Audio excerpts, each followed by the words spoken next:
बात करने के लिए लॉगिन करें www.astrotak.com।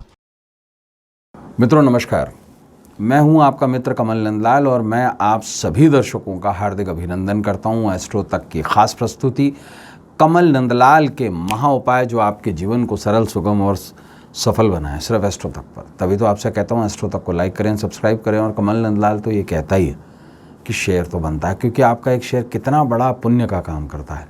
किसी के जीवन से दुख, दुर्भाग्य और दरिद्रता को मिटाकर सुख, समृद्धि और सौभाग्य लाता है आपका एक शेयर। इसलिए शेयर तो ज़रूर करें। और ख़ास बात क्या, अगर आप मेरी सेवाएं लेना चाहते हैं तो सीधा आइए www.astrotak.com पर, मेरे प्रोफाइल पर आकर सेवाएं सेलेक्ट कीजिए और सीधा मुझे कॉल मिला लीजिए। मैं आपके कॉल का इंतज़ार कर रहा हूँ। तो चलिए कमल नंदलाल के महा उपाय में बढ़ते हैं आज के विशेष विषय पर, आज के खास टॉपिक पर। आज का हमारा जो खास टॉपिक है वह है नवरात्रि में देवी के जो 9 दिन हैं उन पर लगाएं 9 विशेष भोग और पाएं 9 समस्याओं से छुटकारा। जी हाँ, देवी को 9 दिन लगाएं 9 भोग, अलग अलग और बहुत सिंपल, और उनसे आप पा सकते हैं 9 समस्याओं से छुटकारा। देखिए, नवरात्रि चाहे जो भी हो, उसका संबंध जो है वो शक्ति पूजन से होता है। शक्ति वो जो हमारे अंदर संचार करती है। इस दुनिया में हर विषय में, हर पदार्थ में, हर फल में, हर भोग में एक शक्ति है। जैसे दूध चंद्रमा को रिप्रेजेंट करता है, गुड़ मंगल को रिप्रेजेंट करता है, घी शुक्र को रिप्रेजेंट करता है। इसी तरीके से हर चीज़ के पीछे एक सिद्धांत है। बिना सिद्धांत के कोई भी चीज़ फलती नहीं है। तो इसलिए विशेष आपको बता रहे हैं खास, और साथ में आपको रीजनिंग भी बताएंगे कि हम ऐसा क्यों कह रहे हैं या उसका क्या कारण है। तो आइए जानते हैं देवी को 9 दिन क्या 9 भोग लगाएं ताकि हमारी 9 समस्याओं से हम छुटकारा पाएं। मित्रों, ये जो भोग लगता है ये संध्या आरती के समय भोग लगता है। इसे सुबह लगाने का कोई संबंध नहीं होता। भोग लगाने का जो समय है, निश्चित समय है, वो समय है संध्या आरती। इसलिए आप इस भोग को शाम के समय जब सूर्यास्त हो जाता है तब भोग लगाने का सर्वाधिक मत है। ऐसे में, क्योंकि नवरात्रि का अर्थ ही रात है, नवरात्रि का अर्थ दिन नहीं है, तो इसलिए देवी को 9 अलग अलग दिन बहुत छोटी छोटी, बहुत सस्ती चीज़ों के 9 भोग लगा दीजिए और अपनी 9 समस्याओं से मुक्ति पाइए। आइए शुरुआत करते हैं पहली नवरात्रि से। देखिए, नवरात्रि के पहले दिन देवी को दूध या दूध से बनी मिठाई का भोग लगाया जाता है।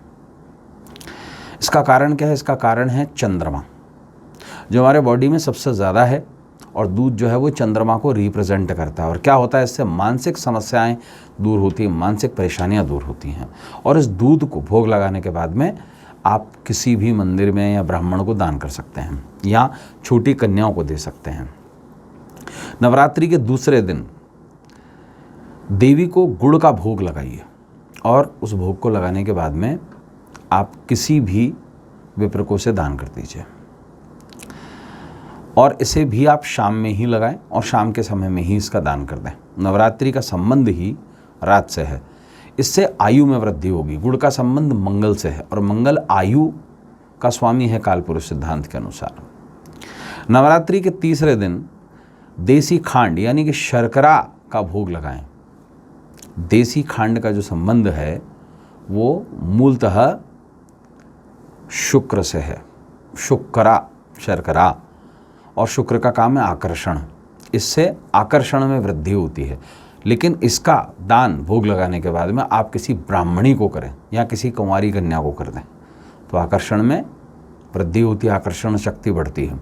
नवरात्रि का चौथा दिन, जो चौथा दिन है, उस दिन आप देवी पर कूष्मांड यानी पेठा यानी कि पम्पकिन, जिसे हम काशीफल कहते हैं, उसका भोग लगाएं या फिर काशीफल पेठे के हलवे का भोग लगाएं। और इसे संभव हो तो किसी ब्याहता ब्राह्मणी को दे दें, सुहागन ब्राह्मणी को, तो इससे क्या होगा, शरीर आपका स्वस्थ रहेगा। इसका संबंध जो है वो सूर्य से है। नवरात्रि के 5वें दिन इसका जो संबंध है वो बृहस्पति से है,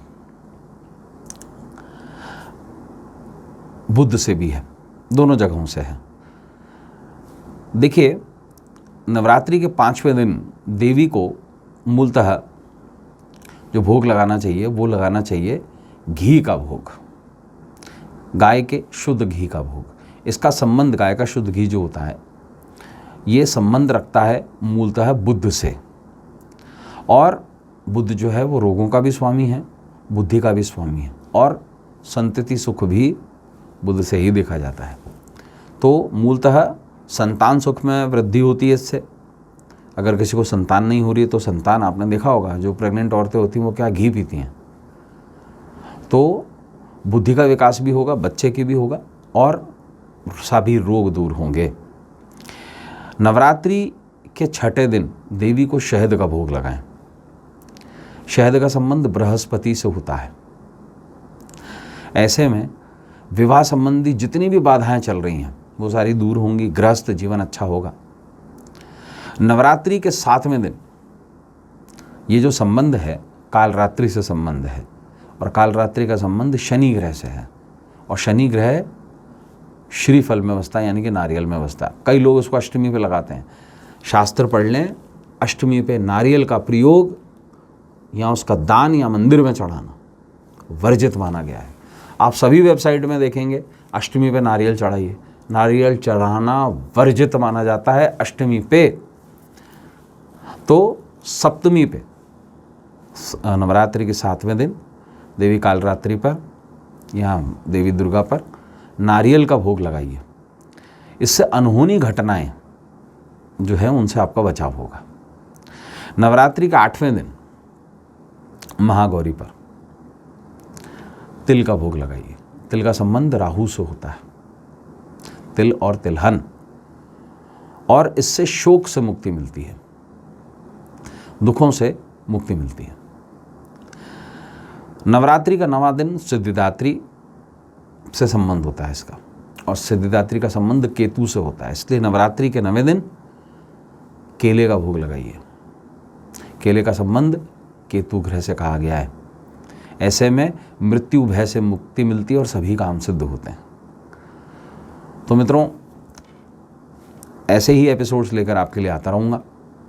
इजाज़त दीजिए अब मुझे, और अपने मित्र, अपने सखा, अपने फ्रेंड कमल नंदलाल को इस उम्मीद के साथ इजाज़त दीजिए कि आने वाला कल आज से कुछ बेहतर हो।